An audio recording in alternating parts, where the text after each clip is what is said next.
Hello everyone. Welcome to Dead Time Stories. I know many of you enjoy listening to these videos as you fall asleep. So before you drift off, I'd love for you to leave a comment letting me know where in the world you're tuning in from. And if you're enjoying the story, don't forget to like and subscribe. Alright, now let's get comfortable, relax, and dive into tonight's story. Leah found the envelope wedged under her apartment door late one Friday night. No knock, no footsteps down the hall. Just a sharp corner sticking out like a tongue from beneath peeling paint. It was heavy, thicker than it looked.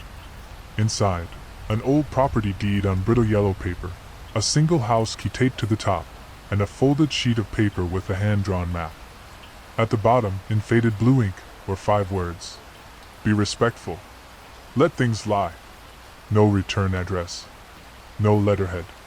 No signature. Not even a stamp. That weekend, she Googled the address and saw it was real. A parcel of land in rural Missouri, 32 acres of woods and fields with an old farmhouse built in 1898. It had last been listed nearly 10 years ago. The photos were grainy and taken at dusk, shadows long and thick. The listing had long since been removed. She clicked through forums, public records, old obituaries. A name popped up, Margaret Holloway, her great-aunt on her mother's side, someone she hadn't seen since she was a child. A woman she barely remembered, except for a lavender scent and long bony fingers that used to pat her head like she was a stray cat. She should have ignored it, tossed it away. But curiosity is a stubborn thing, and she had no strong roots keeping her in the city. Rent was climbing. Her job in publishing had gone fully remote. It felt like something between an invitation and a challenge. A week later, Leah packed her car. She drove for hours, the city shrinking behind her, replaced by endless fields and silos, rusting tractors, and crooked fence posts.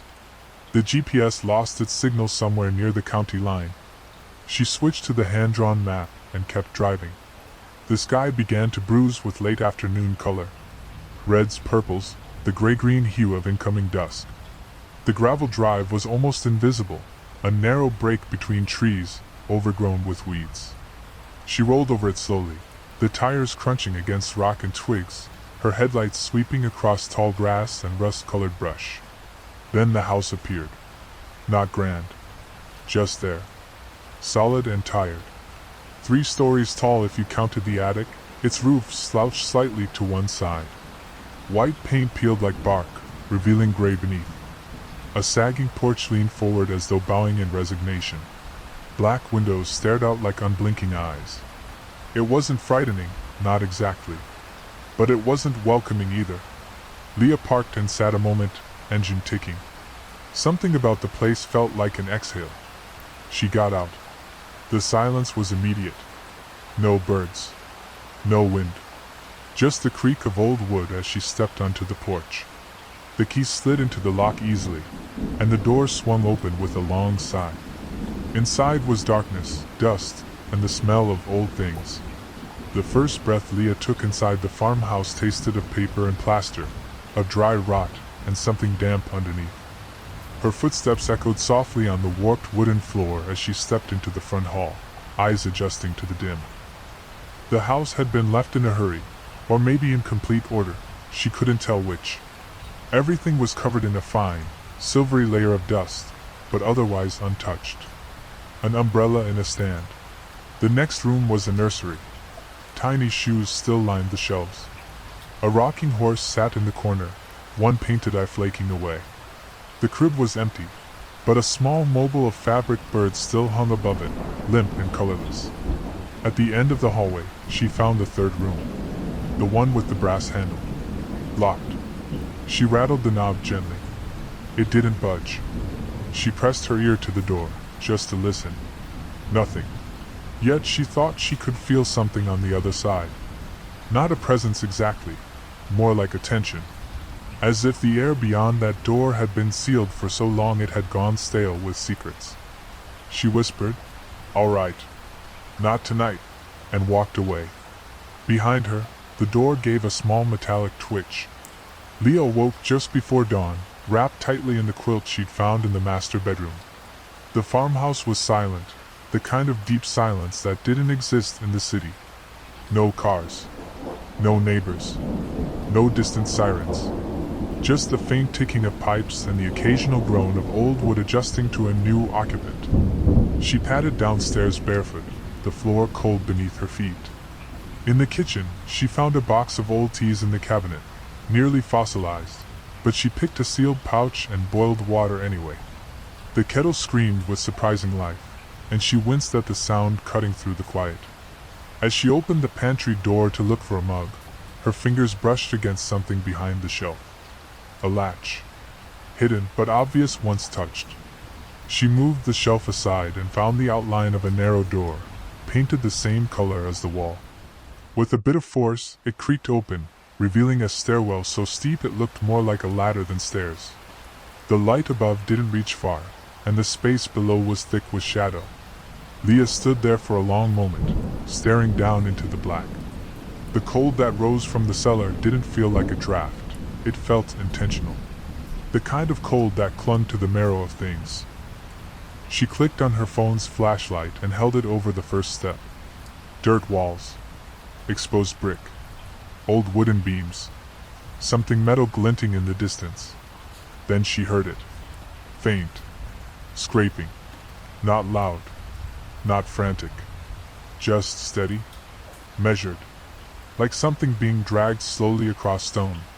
She turned the flashlight off and shut the door. The sound stopped immediately. That afternoon, Leah drove into the nearest town, 15 miles of cracked road and leaf-littered ditches until she reached a 2-block stretch of stores and faded signs. A post office. A gas station with one pump. A diner. A general store with windows full of faded, help wanted, signs that looked like no one ever intended to remove them. She entered the diner for coffee, and the moment she stepped in, every head turned. Old men in trucker hats. A woman behind the counter polishing the same glass over and over. Even the teen waitress carrying a plate of eggs froze mid-step. Leah smiled awkwardly. "Hi." The woman behind the counter blinked. "You're Holloway Kin, aren't you?" The name made Leah pause. "Yeah. Margaret was my great-aunt." A silence followed. The waitress resumed walking. The other patrons looked away. "You took the house then?" the woman said slowly. Leah nodded.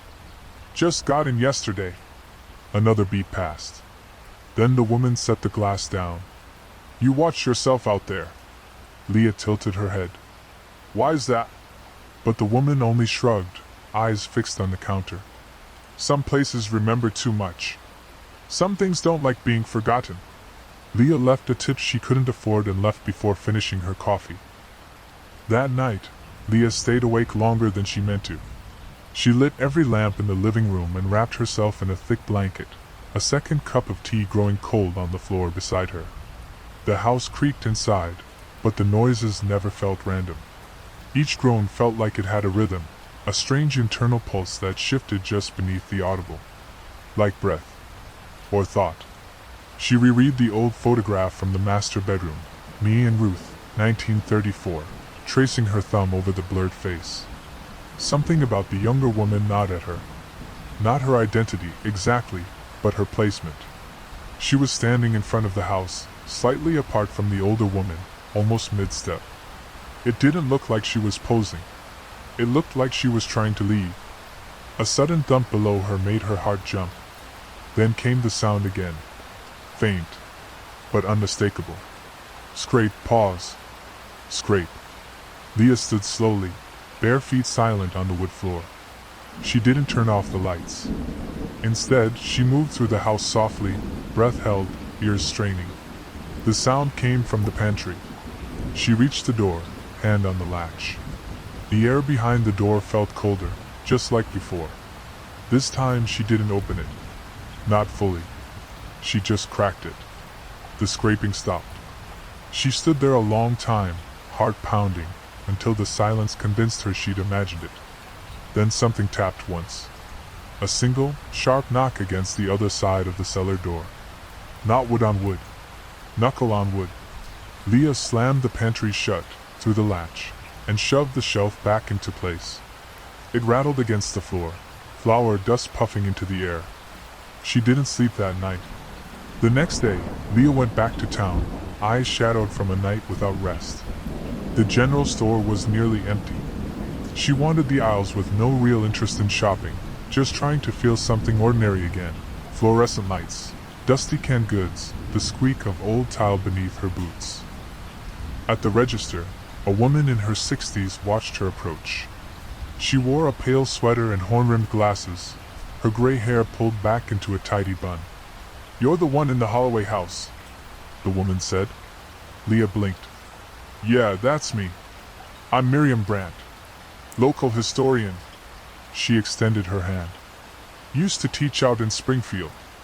Been back home a decade now." Leah shook her hand. "Leah." Miriam didn't smile, but her face softened. "The house has a reputation. Always has. Your Aunt Margaret kept to herself, but folks remembered the stories. Whispered about them." "What kind of stories?" Miriam leaned slightly forward. "You really want to know?" Leah nodded. "Then come by my office this afternoon. Town Hall, room 2A. I'll show you the archives." Leah hesitated. "Are you saying there's something wrong with the house?" Miriam looked past her, out the store window, toward the direction of the Holloway property. Her voice dropped low. "I'm saying it remembers." Leah arrived at Town Hall that afternoon under a low gray sky. The building was squat and rectangular, with fading red brick and one flagpole that leaned a little too far left. Room 2A was up a flight of narrow stairs, tucked behind a door with a frosted pane and a peeling sign that simply read, "Archives." Inside, Miriam was already waiting. Stacks of manila folders and yellowing newspapers lined the desk. A dusty microfiche reader sat in the corner like a relic. The air smelled of old ink and forgotten paper. "You said you wanted to know the stories," Miriam said, gesturing for Leah to sit. Leah lowered herself into the cracked leather chair, her palms already damp. Miriam began without ceremony. "Your Aunt, Margaret Holloway, was the last in the house, but the land's history goes back further. Much further. The Holloways were one of the founding families here, back in the 1800s. But even then there were rumors." She opened a folder and pulled out a black and white photo. A grainy image of the house in winter. Snow blanketed the roof. A figure stood near the tree line, barely visible. Blurred. Almost smudged. "No one ever said it directly," Miriam continued, "but the land was thought to be wrong. Before the Holloways settled it, there were stories from local tribes, warnings about a stillness in the soil. A kind of hush that seeped into the bones. They avoided it." She flipped the page. "Then in 1927, the youngest Holloway son went missing. Elijah. Only 6 years old. Vanished without a trace." Leah leaned forward. "What happened?" Miriam's voice dropped to a whisper. "They found his shoes at the top of the cellar stairs. Just the shoes. Nothing else. That was the first." Miriam went on, pulling another document from the pile. "After Elijah, others followed. The family stopped inviting visitors. Stopped attending church. They kept to the house, and eventually, people stopped asking." She placed a brittle newspaper clipping in front of Leah. The headline read, "Local woman, 18, disappears near Holloway land, search called off." The article was dated 1954. Leah scanned it, heart sinking. There were no leads. No trace of the girl. Just the final line. "Last seen walking the road past the Holloway place. Never came out the other side." Miriam pointed to a name. "That girl? Ruth Carter. She was Margaret's friend. Some say more than that. They were inseparable. Until she vanished." "Ruth," Leah whispered. "The name from the photo. Me and Ruth, 1934. "Yes. And after Ruth disappeared, Margaret changed. She locked herself in. Closed up parts of the house. Boarded up the cellar." Leah swallowed. "There's a door down there now. Behind the pantry." Miriam blinked. "She must have reopened it in her later years." That's not good. Leah stared. Why? Miriam stood, went to a locked drawer, and retrieved something carefully wrapped in cloth. She unwrapped it slowly and placed it in front of Leah. It was a child's shoe. Old. Worn. Tied with a brittle ribbon. I found this in the archives, Miriam said. It was all that was left from Elijah. It turned up in a donation box. No name, no note. Just this. Leah stared at it. It was still damp. Leah left town hall just as the rain started. Not a heavy downpour, just a slow, steady mist that made the world feel blurry. She didn't remember driving home. Her hands stayed locked on the wheel, her eyes unfocused on the winding road. The shoe Miriam had shown her remained in her mind like an afterimage. The soft leather, the dampness that couldn't be explained, the faint, earthy smell. By the time she reached the farmhouse, dusk had already crept in, and the world was steeped in blue-gray. Inside, the house greeted her with stillness again, but this time, it wasn't calming. It felt watchful. She locked the front door behind her, for the first time since arriving. Upstairs, the air was cooler than it should have been. A draft slipped through the hallway, even though no windows were open. She walked into the master bedroom to drop off her coat, and something about the photo on the nightstand caught her eye. The photograph. It had changed. The image of the house was still there. So was the older woman, Margaret. But the younger woman beside her? She was no longer blurred. She was missing. Leah stared at the photo, hands trembling. Had she imagined it? Misremembered? She picked it up, turned it over. Same handwriting. Me and Ruth, 1934. Ruth was gone from the image. The air in the room thickened. Somewhere beneath her feet, the house gave a deep creak. It didn't sound like settling. It sounded like something shifting. Leah whispered aloud, to no one. What are you trying to show me? And from the direction of the pantry, faint and unmistakable, came a sound. A knock. Then another. 3 in total. She couldn't sleep. Not after that. The knocking hadn't returned, but the silence it left behind was worse. Leah sat at the kitchen table, staring at the pantry door. She kept the lights on. Every single one.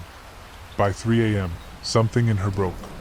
She stood, moved the shelf again, and opened the pantry door. The air that rose from the cellar was cold and wet, like breath from something sleeping deep underground. With flashlight in hand, she began to descend. Each step creaked.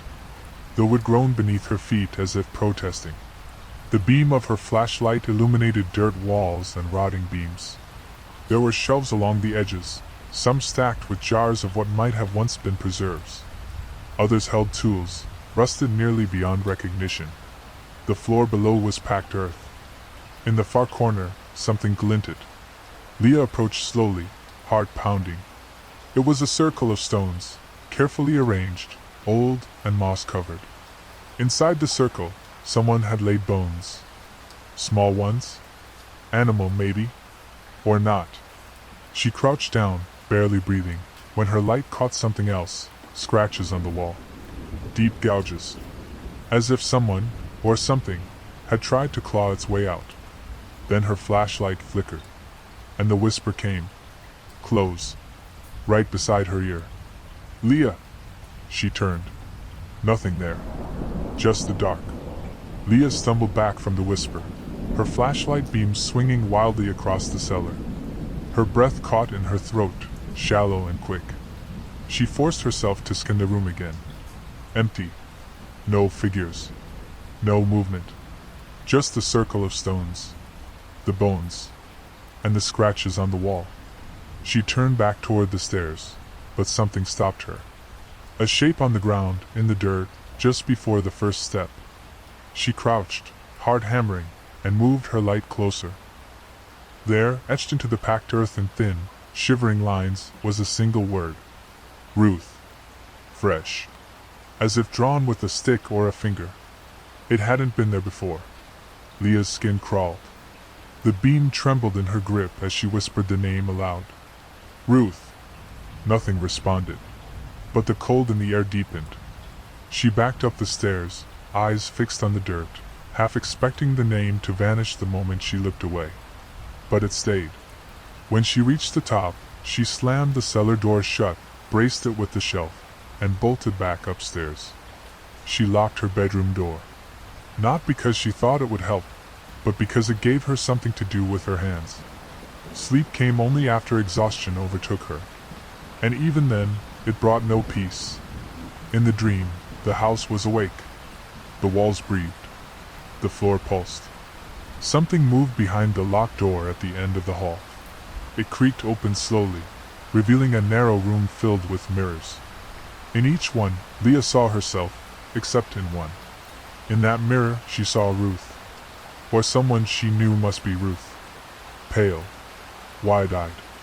A shadow clinging to her like a second skin. Lips parted as if to speak, but no sound came. When Leah woke, the bedroom door was ajar. She knew she had locked it.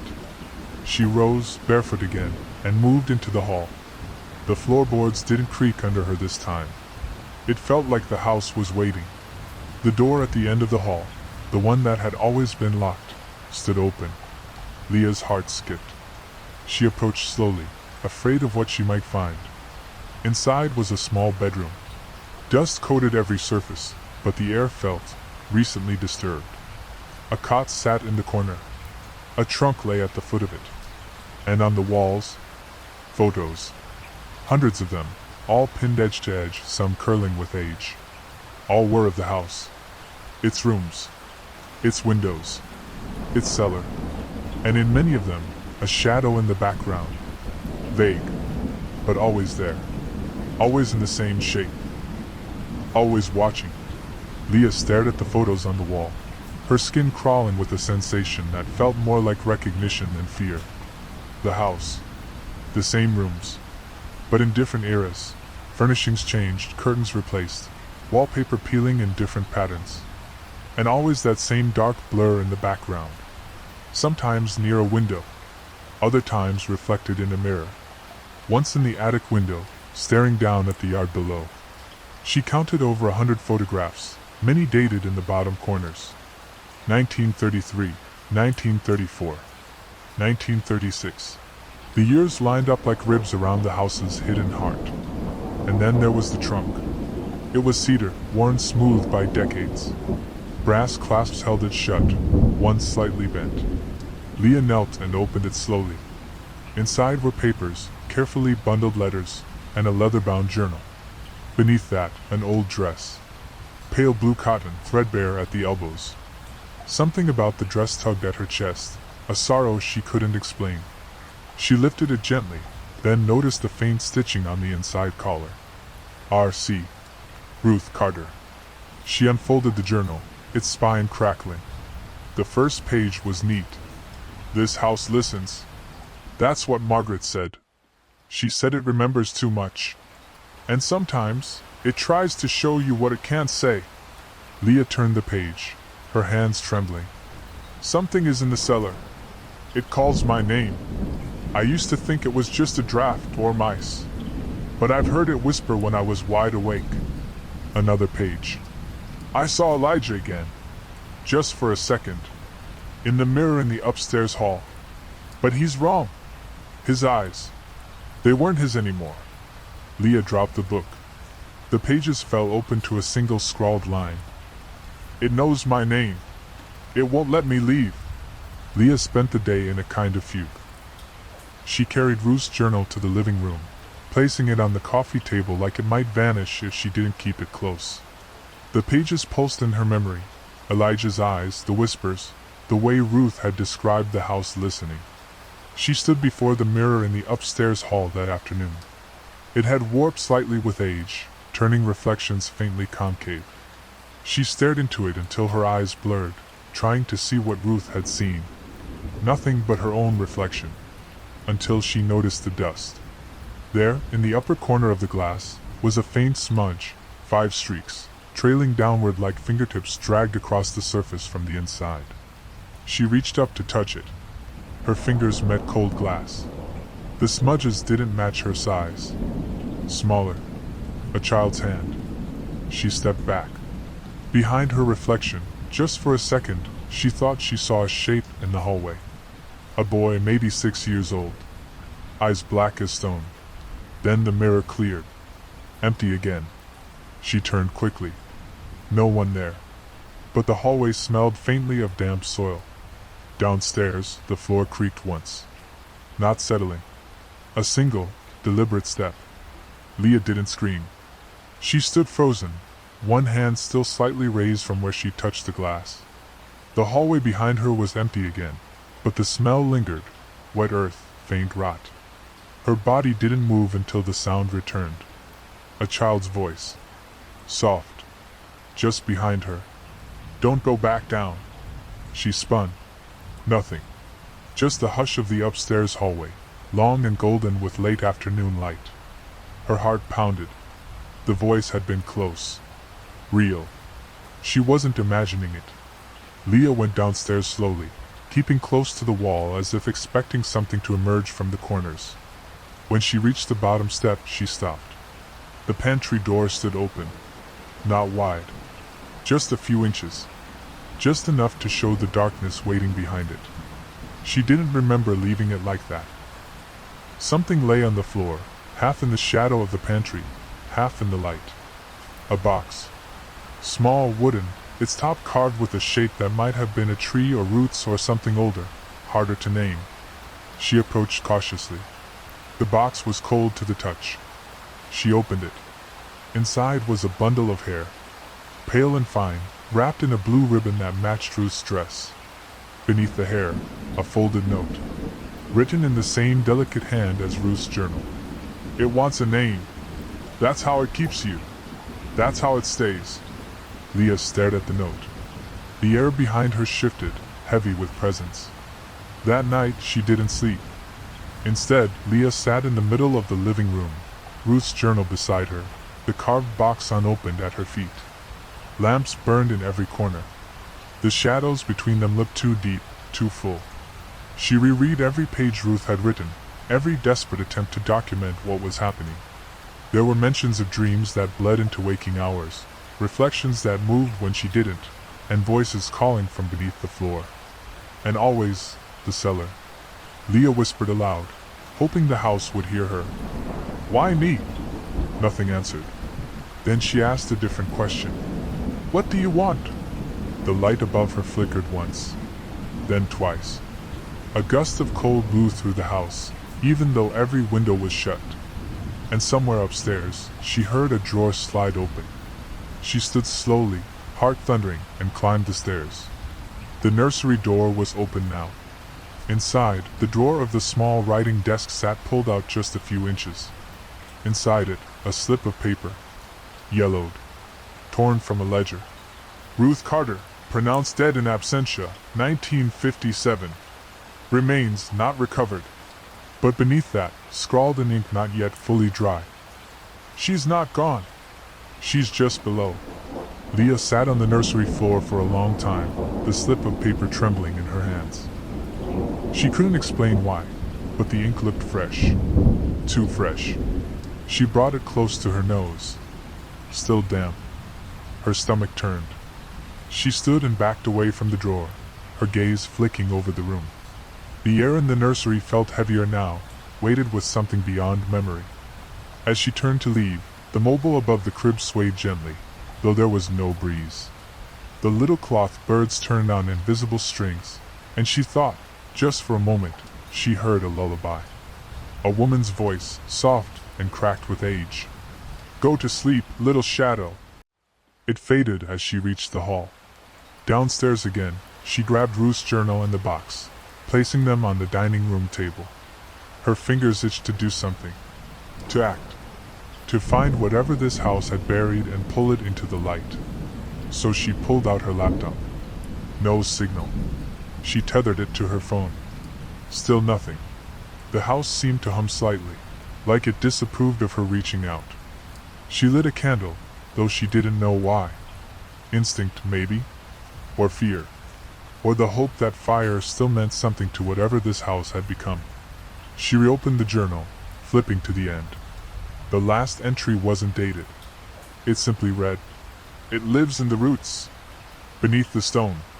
It waits for names. If you give it yours, it won't ever let you go. Leah whispered aloud, voice shaking. I didn't give it my name. From the cellar below, a voice whispered back. But I know it. Leah didn't move for a long time. She sat in silence, the candle flickering, Ruth's journal open beside her. She wanted to believe she had imagined the voice, but something inside her had shifted. Like a line had been crossed, and now the house no longer needed her permission. She stood, candle in hand, and walked toward the hall. At the far end, just before the pantry, a shadow moved. Not fast. Not skittering or sudden. It simply stepped across the hallway. It was tall. Female. It didn't look at her, but it had Ruth's dress. Leah pressed her back to the wall, breath caught in her chest. The figure disappeared through the pantry door. By the time Leah reached it, the pantry was empty again. The shelves still braced the cellar entrance, though she could feel the weight of the dark pressing behind it. Like it breathed. She whispered into the air. What do you want? This time, the voice came not from the cellar, but the space directly behind her. Remember. She spun, but the hallway was empty. Her candle flickered once, twice, and then went out. And in the dark, Leah felt the house move. Not the walls. Not the floor. The house itself. Like something had just turned over in its sleep. Leah lit another candle from the kitchen drawer, her fingers shaking as she struck the match. The flame flared, casting long, quivering shadows across the walls. Her pulse throbbed in her ears. She moved through the house slowly now, careful not to breathe too loud, not to disturb whatever listened. Because something was listening. She could feel it in the walls. It wasn't just memory. It wasn't just the house. It was something in the house, and it had grown curious. She returned to the trunk in Ruth's room, hoping for something, anything, that would explain the thing that wore Ruth's dress, the child's handprint in the mirror, the voice in the cellar that knew her name. Digging deeper into the trunk, she found another small bundle, tied with the same blue ribbon. Inside, more pages, torn from the back of the journal. Frantic scrawl. Ink soaked through. There's a stone door beneath the house. I didn't see it at first. It was behind the earthen wall, past the bones. Something old, carved with names. It hums when you get close. Not with sound, with want. I think it's a mouth. And we've been feeding it for generations. Leah's mouth went dry. Beneath the house. Beneath the cellar. A door. Or a mouth. And names. By the next morning, Leah had made her decision. She packed a flashlight, a box of matches, chalk, a crowbar, and Ruth's journal. She dressed in layers, laced her boots, and tied her hair back with the blue ribbon she had found. It felt like a kind of armor, or offering. The shelf groaned as she slid it aside. The cellar door opened with a sigh. The steps creaked beneath her weight, just like before, but this time she didn't hesitate. She descended fully, moving past the jars, the shelves, the ring of bones, until she reached the wall at the far end. And there, it was subtle, nearly hidden beneath decades of dirt and moss, but she saw it now. A seam. She raised the crowbar, drove it into the gap between the stones. The sound it made wasn't stone on stone. It was wet, like something pulling apart. She dug with her hands, clearing soil and debris, until the earth beneath her nails bled. And then she saw it. A stone slab. Flat, smooth. Covered in carvings. Circles. Spirals. Names. Dozens. Hundreds. One freshly carved, Leah. The slab pulsed faintly beneath her palm. And it was warm. Leah's fingers trembled as she brushed the dirt away from the carved slab. The spirals danced across the surface like the grooves of a fossil, alive with movement even though they didn't move. They curled inward toward the names. Some were worn to near nothing, faded by time or soil. Others were fresh, their lines jagged and sharp. Her own name sat near the center, Leah, chiseled into the stone like it had always been there, like she had been expected. She whispered it aloud, as if saying it might erase it. Leah! The slab vibrated, barely perceptible but undeniable, like something beneath it had heard her, like it approved. Then came the breath. Not hers. Not the house's. From behind the slab, through hairline cracks and earth-veiled seams, came a low exhale. Warm and wet, like the breath of something vast and sleeping. It smelled of stone and old rot, of roots snapped and left to blacken in the dark. Leah stumbled back. Her foot caught on a rock. She hit the ground, the flashlight skittering out of her hand and dying with a clatter. Darkness swallowed her. Then, a whisper. Closer than before. Not the voice from the hallway. Not the voice that called her name. This one was beneath her. Open it! She shook her head, breathing hard. No! But the voice didn't argue. It only laughed. Softly. Lovingly. Like a mother. Like Ruth. She crawled back, her hands scraping against cold dirt, until her back hit the cellar wall. Her pulse roared in her ears. The voice was quiet now, but the warmth hadn't gone. The slab still pulsed faintly, like it was breathing with her, or for her. She fumbled for the matches, lit one with a shaking hand. The orange glow spread across the room. The ring of bones flickered to life. Shadows curled in the corners. On the far wall, just above the slab, something new had appeared. Writing. In chalk. Or maybe something like chalk. It hadn't been there before. One line. Give it your name, and it will give you back what you lost. Her breath caught. She thought of Ruth. Of her disappearance.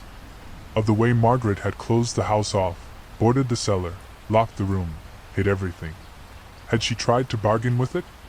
Had she tried to get Ruth back? And if so, what had she given? Leah stood slowly, matches clutched tight, and stepped toward the slab again. She reached for her name, traced it with one trembling finger. The stone beneath her hand grew hot. And from deep below, something knocked. Once. Twice. 3 times. The third knock echoed through the cellar like a heartbeat, and when it faded, a hush followed. Not silence, a hush. Something deeper. Intentional. Expectant. The kind of hush that falls right before something speaks. Leah's fingers still rested on her name, carved into the slab. The stone felt warm under her skin, almost yielding, as if it wanted to soften, to open. The hum behind the rock intensified. It felt like standing next to a generator, or a heartbeat buried in the dirt. She whispered, "What are you?" The silence swallowed her question. She stepped back, removing her hand, and the warmth faded. The stone cooled. But the hush remained, as if disappointed.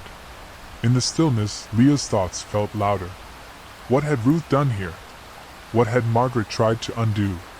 She lit another match and reached for the chalk from her satchel, the one she'd packed out of habit. A childish impulse, to mark things, to map them. But it grounded her. She knelt and drew a rough symbol in the dirt, a circle, with a slash through the center. "No," she whispered. "I'm not giving you anything." The stone didn't move. But somewhere deeper, beneath, Leah heard movement. Something shifting, turning, dragging. She stood and turned to leave. But in the doorway at the base of the cellar stairs, she saw a figure waiting. Ruth. Or something that wore her shape. Her head tilted slightly. Her mouth moved, but no sound came. Then, clear as a bell in Leah's head. "Help me!" Leah froze. The figure remained motionless in the shadows. Ruth, or the memory of her, was barely more than a silhouette. But Leah could feel her. She stepped forward slowly, one hand out. "Are you real?" she asked. The figure nodded once. Leah's throat tightened. "What is that thing? Behind the stone?" The figure didn't answer. Instead, she raised one arm and pointed, not at the slab, but at Leah's chest. Her voice returned, this time aloud. "It already knows you. It's in you." Leah staggered back. "No, that's not possible." Ruth, or the echo of her, stepped forward. I gave it everything. My name, my face, my body, and it didn't give me back anything. But you're still here, Leah said. Not whole. Her face flickered in the candlelight. For a moment, Leah saw not a girl but something stretched, worn, and hollow-eyed. Then just Ruth again. You can still leave, Ruth said. But if you touch that stone again, if you speak your name to it, you won't. Leah's fingers drifted toward the journal in her pocket. Why does it want our names? Ruth's voice cracked. Because names are doors. And once it knows yours, it can open you. A groan came from the slab behind her. The seam split wider, and the breath returned. The groan of stone grinding against stone filled the cellar like thunder muffled by layers of earth. Leah turned slowly, eyes wide, as the carved slab split along its seams. Not fast, not dramatic, but with the deliberate slowness of something ancient and hungry. The spirals around the names began to glow faintly, just the edges, pale and pulsing like veins beneath skin. From behind the door came not light, but a darkness so deep it seemed to bend the air around it. A smell poured out, damp earth, rotted flowers, copper and something older, like the inside of a long-buried cave. Ruth stepped back, her form flickering in the shadows. It's waking, she said. And you're the first it's called by name in over 50 years. Leah's mouth was dry. What is it? A memory, Ruth said softly. A wound. A thing the land tried to forget. Leah looked past her, into the slow expanding dark. Shapes stirred beyond the doorway. They weren't solid. Not exactly. Shifting outlines, moving like figures behind a curtain, dancing at the edge of light. Voices began to rise. Some sobbed. Some whispered. Some called her name. Leah! Leah Holloway! She clutched Ruth's journal to her chest like a shield. I don't want this, she said. But you were chosen, Ruth whispered.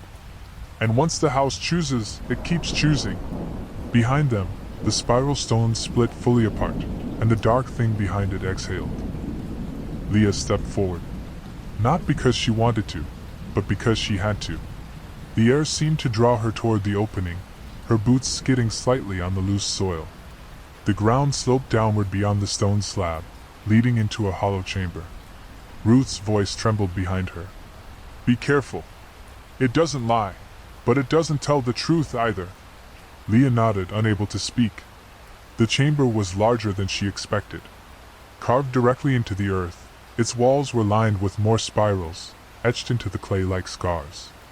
Names were scrawled across them, some clear, others melted into the wall like they'd been absorbed. In the center of the room stood a pedestal made of stone and bone. Upon it, a single object. A mirror. Small, circular, and framed in twisted iron. She stepped closer, and the moment she looked into it, she gasped. She saw herself. Not as she was, but older. Hollow-eyed. Hair wild. Lips cracked. Wearing the same pale dress Ruth had worn. And behind her reflection, shadows. Children. Dozens of them. Standing in a circle. Watching. Elijah was among them. And so was Ruth. In the mirror, Ruth turned to Leah. You're the only one it hasn't taken fully, she said. You still have your name. You can end this. Leah whispered. How? The mirror whispered back. Give it mine instead. The mirror in Leah's hand vibrated softly, like it was waiting. The chamber around her held its breath. Shadows along the walls quivered like candle flames, as if they too awaited her answer. She stared at her reflection, the older version of herself trapped in that iron frame. Hollowed, consumed. Worn down to a name and a body, nothing more. And behind her, Ruth. Or what Ruth had become. She remembered Ruth's words, give it mine instead. Her mouth went dry. If I speak it, will it take her again? The voice from the mirror was gentle. Too gentle. Like silk over a blade. It already has. She's only echoes now. A name waiting to be spoken. Ruth's voice came from behind her, shaky and faint. It's what I want. If I'm the key that holds this door open, use me. Shut it. Leah turned to her. You're asking me to trade you for this thing's silence. I'm already part of it, Ruth said. But you, Leah, you're still whole. The mirror pulsed. The house above creaked. The shadows pressed closer, forming a tight ring around them both. Leah stepped forward, held the mirror at arm's length, and spoke. Ruth Carter. The sound echoed, like it had weight. Like it struck something deep in the world. The spirals in the chamber glowed red, then dimmed. The carved walls moaned. And then, the mouth screamed. The sound that filled the hollow chamber was not like anything Leah had ever heard. It wasn't just noise, it was pressure. A psychic screech that clawed at her thoughts, rattled the marrow of her bones. She fell to her knees, clutching the mirror as it burned hot in her hands. All around her, the shadows convulsed. The children's faces twisted, not in pain, but in release. Their mouths opened, but they didn't scream. They exhaled. And one by one they faded. The mirror cracked. A jagged line split it down the center. Behind her, Ruth stepped back into the dark. She didn't scream. She didn't cry. She simply smiled. A smile that was equal parts relief and sorrow. Tell them I stayed, Ruth whispered. Tell them I waited. Leah tried to reach out, but the air between them thickened, becoming like water. And then Ruth was gone, drawn back into the spirals, into the walls. The stone door behind her shuddered. Cracks spread across its surface. And with a final grinding sound, it sealed shut. The air stilled. The warmth was gone. And the silence, the heavy, watchful hush, finally lifted. The house, for the first time in perhaps a century, felt quiet. Truly, utterly, blessedly still. Leah stood in the hollow chamber, breathing hard. The stone beneath her feet no longer pulsed. The spirals had faded into inert etchings, just grooves in clay now, no longer alive with the pressure of memory. The mirror had crumbled to pieces in her hands. The twisted iron frame collapsed like scorched ivy. She let it fall. Her knees buckled and she sat back against the wall, staring at the now sealed slab that had once opened like a mouth. Gone. It was over. She didn't cry. Not yet. Her body shook too hard to let the tears through. Instead, she whispered into the dust. Thank you, Ruth. Something inside her echoed back. Not words, just warmth. The last breath of something leaving her. Or someone. And then it was gone. When she finally found the strength to rise, she climbed the cellar stairs slowly, her legs trembling with each step. She emerged into the pantry, blinking against the kitchen's golden morning light. Morning. She hadn't realized the night had passed. She crossed the kitchen. The house groaned faintly under her steps, but it sounded different now, natural, wooden, ordinary. The oppressive weight in the air had lifted. She opened the windows. The breeze came in. Fresh. Clean. Free. Upstairs, sunlight flooded the hallway. Leah moved to the master bedroom, unsure why she was drawn there, but feeling a kind of magnet in her chest. She stood at the edge of the room, eyes scanning everything. The photo on the nightstand had changed again. Now it showed 3 women in front of the house. Margaret stood in the middle. On one side, Ruth. Clear this time. Smiling.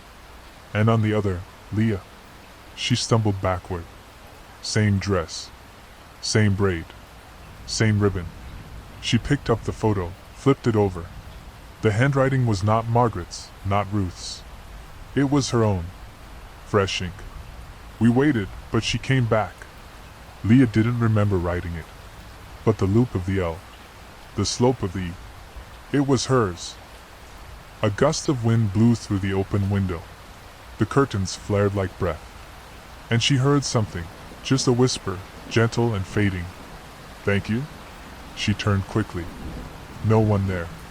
But for the first time since entering the house, she wasn't afraid of the silence. It wasn't watching her anymore. It was resting. Leah wandered the house for hours, her fingertips grazing every surface as if she were saying goodbye. The floor no longer groaned under her with suspicion. but with a kind of tired gratitude. The wallpaper seemed brighter in places. The dust had settled. She passed through the nursery. The birds on the mobile hung still, peaceful. No whispers. No shadows. In the hallway mirror, she saw only herself now. No boy with black eyes. No figure in a dress. No flickering shapes behind her. Just Leah. Her reflection no longer looked hollow. It looked present. Real. The photo in the master bedroom remained changed. 3 women, side by side, Ruth now vivid and whole, Leah among them. She didn't understand it completely. Maybe the house had given it as a token of thanks. Or a gift. Or a final reminder of what had passed. Downstairs, she gathered her things. She paused at the dining table, where Ruth's journal still rested. The last page, untouched, had no writing, only a single spiral drawn in ink. No name. No date. Leah closed the book and packed it gently into her satchel. Then she lit one last candle and left it in the windowsill. The sun was high when she stepped out onto the porch. Warm air brushed her face. The cottonwoods whispered softly in the wind. Not voices. Just leaves. She turned the key in the lock and heard the bolt click home. The house didn't breathe this time. It just slept. Leah's car rumbled to life, startling birds from the low trees along the drive. Gravel crunched under her tires as she pulled away from the farmhouse, its windows staring calmly across the fields, its siding now more silver than gray in the sunlight. As the house receded in the mirror, it didn't loom. It watched. Kindly. A sentinel. A relic. Or maybe now just a house.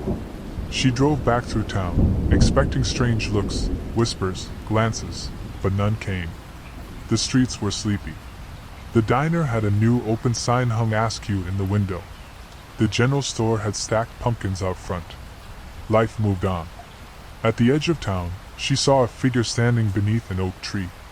An old woman with gray hair, bundled in a sweater. Miriam. She lifted a hand as Leah passed.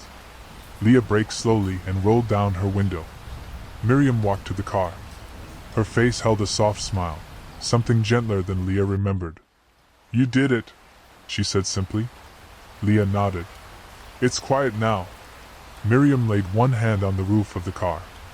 "I always hoped someone would finish what Margaret started." "I didn't finish it," Leah said. "Ruth did." Miriam nodded once. "They'll remember. In the roots. In the stillness." Leah didn't ask how she knew. She just drove on. Back in her apartment, the silence felt different. Leah had lived with the usual sounds of city life. Muffled neighbors, distant sirens, the low thrum of buses passing under her windows. But now, all of it felt like static. The quiet of the farmhouse had been deeper, heavier, intentional. Like it had pressed itself into her skin. Still, she was glad to be home. She unpacked slowly. The satchel with Ruth's journal she left on the kitchen table. Her boots she set near the door, caked in Missouri earth. And then, she just stood there, unsure of what to do with herself. She didn't sleep the first night. She listened. To the hum of the fridge. The drip of the bathroom sink. The occasional sound of wind against the window. But she didn't hear scraping. No voices. No knocks. She whispered into the dark, more habit than hope. "Ruth?" Nothing. She closed her eyes and smiled. The house had kept its promise. Weeks passed. Leah returned to work. Answered emails. Avoided questions about her trip. When her coworkers asked, she simply said, "Family stuff." She dreamt though. Not often. But when she did, it was of the spirals. Sometimes she was walking through the woods, and the trees parted to reveal the farmhouse again. Other times, she stood in that hollow room, the mirror hole once more, showing reflections that weren't hers. But the dreams always ended the same way, with a knock. 3 knocks. And she'd wake up, hand pressed to her chest, breath held. Always listening. Until one morning, a month later, she stepped out of bed and paused. The floorboard beneath her feet, just one, felt soft. slightly warmer than the others, like something listened. She crouched, pressed her ear to the floor. Nothing. Then, faint and far below, like a forgotten echo. Leah! She didn't tell anyone. What would she say? That the floor beneath her apartment whispered? That it pulsed faintly at night, like a second heartbeat? That sometimes, if she listened closely enough, she could hear soil shifting beneath the concrete? She kept the journal close now. Ruth's. It never left her bedside. Some nights, she reread the pages she'd already memorized. On others, she flipped to the end, the final drawing, the spiral inked in shaking lines. She hadn't touched it since returning. Until now. She picked up a pen, stared at the last page, and beneath Ruth's spiral, she drew another. Not out of fear, or habit, but because something in her fingers moved before she could stop them. A second spiral, smaller, overlapping the first. Her hand trembled. And when she looked up, she thought she saw movement in the corner of the room. A flicker. A shift of shadow that didn't match the angle of the lamp. She turned fully. Nothing there. But the spiral on the page was now damp, like the ink had been soaked from below. And faintly, barely there, a word etched itself between the rings. Remember. That weekend, Leah returned to her storage closet for the first time since the trip. She wasn't sure what drew her there. Only that something had settled in the pit of her chest, like an ache without a name. She sifted through boxes, old books, unused linens, picture frames. Then she found the bag she didn't remember packing. It was small, brown leather, smelled faintly of cedar and ash. Inside, the iron frame of the mirror. She hadn't taken it. It had crumbled in her hands. She'd seen it break. And yet here it was, whole again. Twisted, blackened, but unbroken. She dropped it. The frame hit the concrete floor with a heavy clink. And echoed. Too long. Too deep. As though the sound didn't stop at the floor, but kept falling, spiraling downward through soil and stone and names. Leah backed away. She turned out the light and shut the door, her hand shaking on the knob. In the dark, behind the door, she heard it again. A single breath. Then silence. Leah avoided the storage closet after that. Days passed. Then a week. She kept the door shut tight and pushed a small bookshelf in front of it. It wasn't logical. Whatever this was, it didn't follow physical laws, but it made her feel marginally safer. She still felt watched sometimes. Not constantly, but in flashes. When she brushed her teeth and caught something in the mirror that wasn't a trick of light. When she turned off the kitchen light and swore the dark in the corner moved a second too slowly. When the air in her bedroom turned cold for no reason. But most of all, when she heard scratching again. Faint. Delicate. A patient rhythm, like fingers drawing spirals into wood. Always at night. Always behind the wall near her bed. She pressed her ear against it once, just to confirm. And she heard it. Scrape, pause. Scrape. Exactly like it had been in the farmhouse. But now it was here. She marked it in a notebook. Tracked each night. Time. Pattern. The scratches always came in threes. On the third night, she leaned her head against the wall and whispered. "Is that you, Ruth?" No reply. Just 3 soft knocks. She should have thrown the mirror frame away. Every day she told herself she would. But every night she found herself drawn to it, opening the closet just to look. The frame sat upright now, though she had left it flat. Its iron was no longer blackened, but slowly brightening, the twisted metal edges softening into almost delicate curves. Something inside the frame shimmered faintly, even though there was no glass. One night she brought it out and placed it on the floor by her bed. She lit a candle, sat cross-legged in front of it, and waited. The shimmer in the center of the frame deepened. And then, it showed her a face. Not her own. Not Ruth's. A woman with hollow eyes and hair like ash. Her mouth too wide, the skin around it cracked and ringed with spirals. Not smiling. Not scowling. Just waiting. Leah reached toward the mirror and paused. She whispered, "Why me?" The mirror fogged, and across the misted metal, a word appeared. Legacy. Then the shimmer vanished. The reflection showed only Leah again. And in the distance, below her floor, she heard it. Leah. The next morning, Leah found soil on the floor beside her bed. Not much.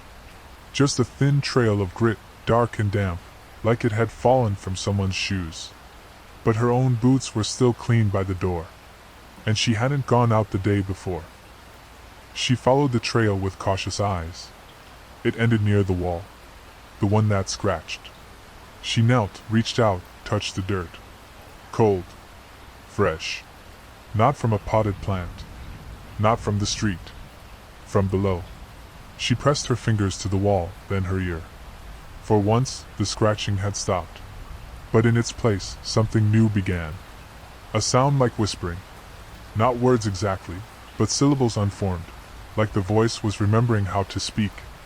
She leaned closer. Breath fogged the paint.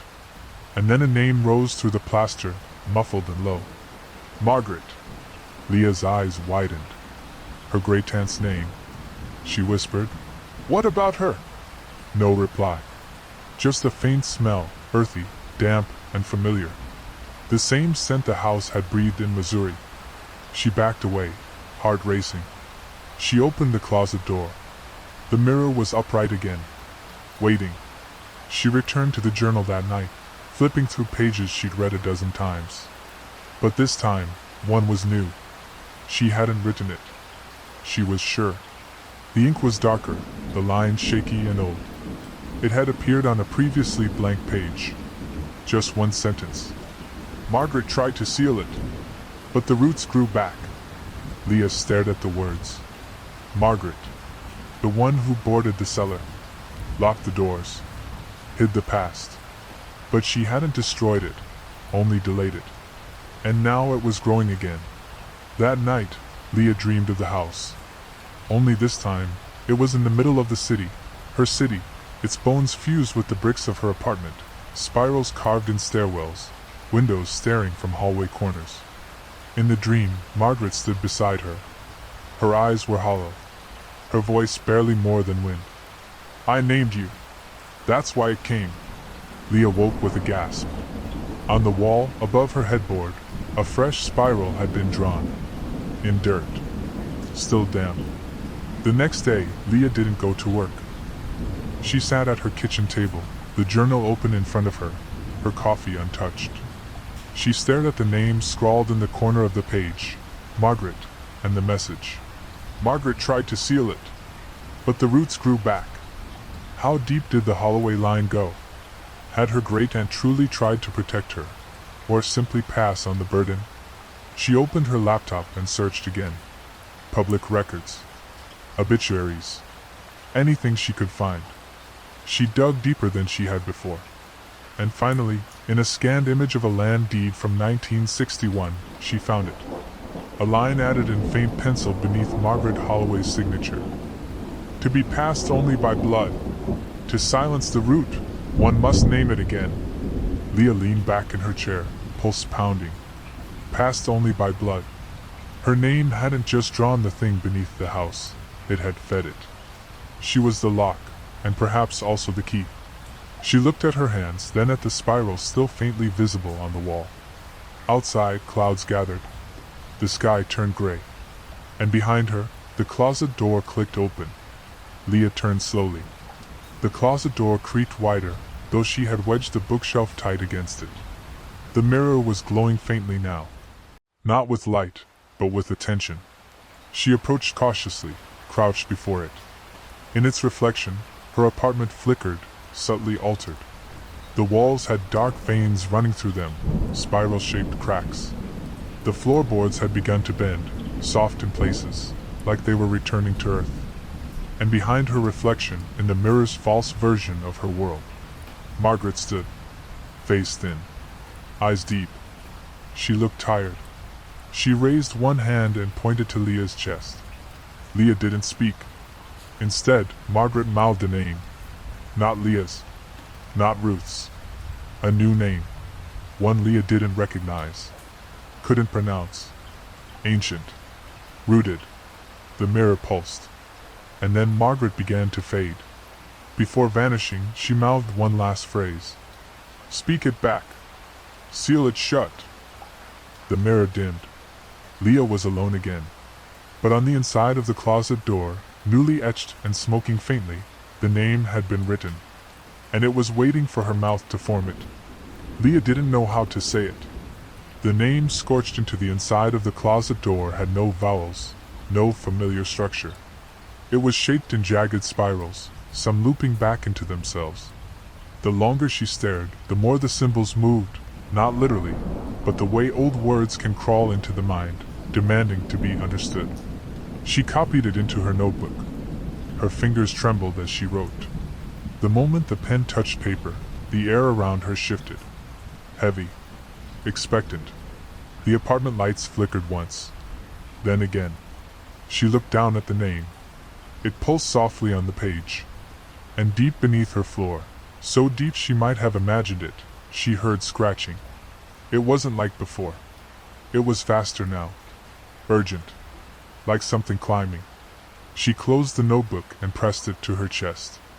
I'm not feeding you, she whispered aloud. Not again. And from behind her, the mirror replied in a dozen layered voices. Then seal us. Say it. That night Leah didn't sleep. She prepared.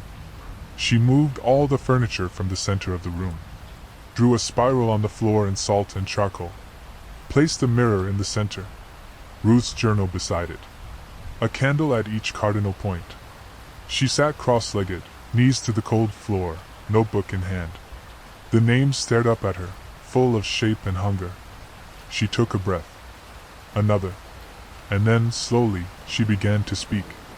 At first, the syllables caught in her throat. Her mouth resisted them. Her tongue felt wrong. Her ears recoiled. But she forced the sounds out, letting her voice twist and break as it formed the ancient name. The moment she finished, the apartment shook. The mirror howled. The candle flames flared tall, bending inward toward the spiral. Then, stillness. No scratching. No whispering. Only silence so thick it pushed against her eardrums. And in the mirror, for one last time, Ruth appeared. She stood tall now. Whole. Clear-eyed. She mouthed two words. You did. Then she turned and walked into light. The spiral on the floor faded by morning. The salt scattered. The charcoal smeared under her knees. The mirror sat dull and cold at the center of the room. No glow, no shimmer, no reflection of anything other than what should be. Leah stared at it for a long time. Then she picked it up and placed it back in the closet, wrapping it in linen like a fragile relic. She didn't burn it. She didn't bury it. Some things don't want to be destroyed. They just want to rest. She spent the day in near silence, walking through her apartment like it was a new place. The floor didn't shift beneath her feet. The walls no longer whispered. The corner shadows remained where they belonged. The spiral on the wall above her bed had flaked away. Gone. At dusk, she stood by the window, watching people pass on the street below, unaware, untouched, innocent of the names buried beneath their world. She wondered how many others like her had walked the edge of that silence and returned. If any had returned at all. A week later, a letter arrived. No stamp. No address. Just her name written in familiar cursive on a plain envelope. Inside, a single sheet. From Miriam. You've done what none of us could. What Margaret nearly did. What Ruth died trying to. But know this, the house will never truly be empty. It is a memory etched into the earth. You've quieted it, yes. For now. Maybe forever. But if the roots ever stir again, if your name ever echoes beneath another floor, you'll hear it first. In the silence. Thank you for listening when no one else could. Leah folded the letter slowly and placed it inside Ruth's journal. She didn't cry, but her hands trembled with something too old to name. From Miriam. You've done what none of us could. What Margaret nearly did. What Ruth died trying to. But know this, the house will never truly be empty. It is a memory etched into the earth. You've quieted it, yes. For now. Maybe forever. But if the roots ever stir again, if your name ever echoes beneath another floor, you'll hear it first. In the silence. Thank you for listening when no one else could. Leah folded the letter slowly and placed it inside Ruth's journal. She didn't cry, but her hands trembled with something too old to name. She lit a candle, let it burn down to the wick. And when the flame winked out, the quiet that followed felt like a breath finally released. Spring came early. Leah found herself outside more, drawn to the parks, the trees just beginning to bud, the soil soft underfoot. She'd started gardening on her tiny apartment balcony, just a few clay pots, rosemary, lavender, some creeping ivy. It helped. The feel of the dirt, the smallness of the work. It gave her hands something to do. But one afternoon, as she repotted a struggling fern, she found something in the soil. A spiral. Delicate. Formed by tiny root tendrils curled inward like a sleeping eye. She froze, heart skipping. She hadn't drawn it. She hadn't shaped it. But there it was. She brushed it gently with her fingers. The pattern dissolved, falling away like it had never been there. She stared at the dirt for a long time. And then, carefully, she planted a seed. Just one. She didn't pray over it. Didn't name it. Didn't speak to it. She just buried it. Covered it. Let it sleep. Years passed. The house in Missouri fell into legend. No one lived there. No one bought it. But it didn't rot. It didn't collapse. It just stood. Empty. Quiet. Sometimes, wind would whistle through the trees in a strange rhythm, like the sound of someone scratching at wood from beneath the ground. But it would pass. Always pass. And deep below, beyond the cellar, behind the slabs sealed by name and sacrifice, the mouth remained closed. Not dead. Just dreaming. Names, after all, are only doors. And doors can be locked. But they can also remember. So if, one night, in the hush before sleep, you hear a whisper beneath your bed, a scratch behind the wall, a name that isn't yours but still feels like it belongs to you, don't answer. Don't speak. And whatever you do, don't give it your name.